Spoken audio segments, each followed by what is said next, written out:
নমস্কার। আজকের কবি স্মরণে আমার নিবেদন শ্রুতিনাটক ভাব ও অভাব। কি অভিপ্রায়ে আগমন? এগে আর তো অন্য জোটে না মশাই, সেই যে একটা কাজের কথা। কাজ? কাজ আবার কিসের?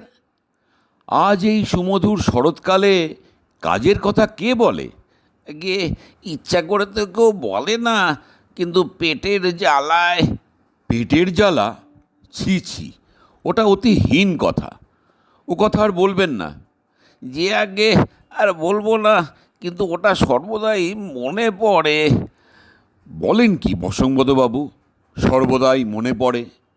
এমন প্রশান্ত নিস্তব্ধ সুন্দর সন্ধ্যাবেলাতেও মনে পড়ছে? গিয়ে পড়ে বই কি, এখন আরও বেশি করে মনে পড়ছে।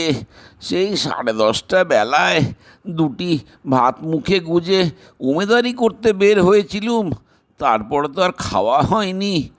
তা নাই হলো, খাওয়া নাই হলো। এই শরতের জ্যোৎস্নায় কি মনে হয় না যে মানুষ যেন পশুর মতো কতগুলো আহার না করেও বেঁচে থাকে? যেন কেবল এই চাঁদের আলো, ফুলের মধু, বসন্তের বাতাস খেয়েই জীবন বেশ চলে যায়। এগে জীবন তো বেশ চলে যায় সত্যি, কিন্তু জীবন রক্ষে হয় না।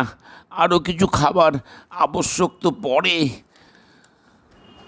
তবে তাই খাওগে যাও, কেবল মুঠো মুঠো কতগুলো ভাত, ডাল আর চচ্চড়ি গেলোগে যাও। এখানে তোমার অনধিকার প্রবেশ। সেইগুলো কোথায় পাওয়া যাবে মশাই? আমি এখনই যাচ্ছি। কুঞ্জবাবু, আপনি ঠিক বলেছেন। আপনার এই বাগানের হাওয়া খেলেই পেট ভরে যায়, আর কিছু খেতে ইচ্ছে করে না। এই কথা আপনার মুখে শুনে খুশি হলুম। এই হচ্ছে যথার্থ মানুষের মতো কথা। চলুন, বাইরে চলুন। এমন বাগান থাকতে ঘরে কেন? এগিয়ে চলুন। আর হিমের সময়টা, মানে বাবা রে, গায়ে একখানা কাপড়ও নেই, ঠান্ডাটাও জমিয়ে পড়েছে। বাহ, শরৎকালের কি মাধুরী! তা ঠিক কথা এগিয়ে, কিন্তু বড্ড ঠান্ডা। কিছুমাত্র ঠান্ডা নয়।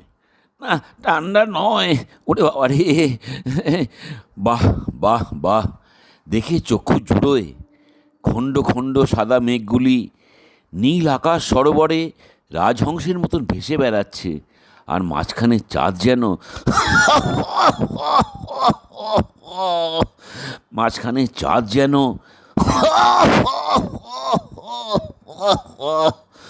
শুনছেন বসংবদবাবু? মাঝখানে চাঁদ যেন, এই রসুন একটু, রসুন রসুন,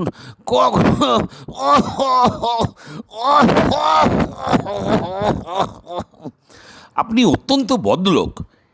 এরকম করে যদি কাশতে হয় তো আপনি ঘরের কোণে গিয়ে কম্বল মুড়ি দিয়ে পড়ে থাকুন।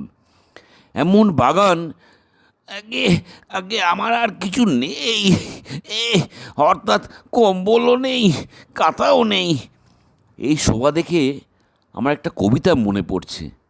আমি বলি: এসেছে শরৎ হিমের পরশ, লেগেছে হাওয়ার হাওয়ার পরে শুনছেন? লেগেছে হাওয়ার পরে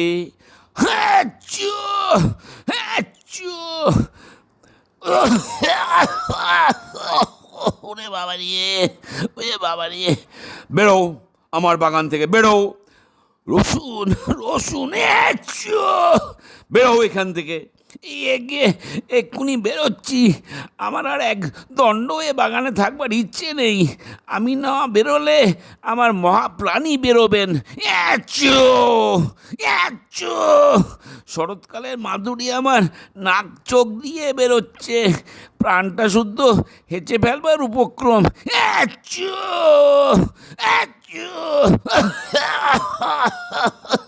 কিন্তু কিন্তু কুঞ্জবাবু, সেই কাজটা যদি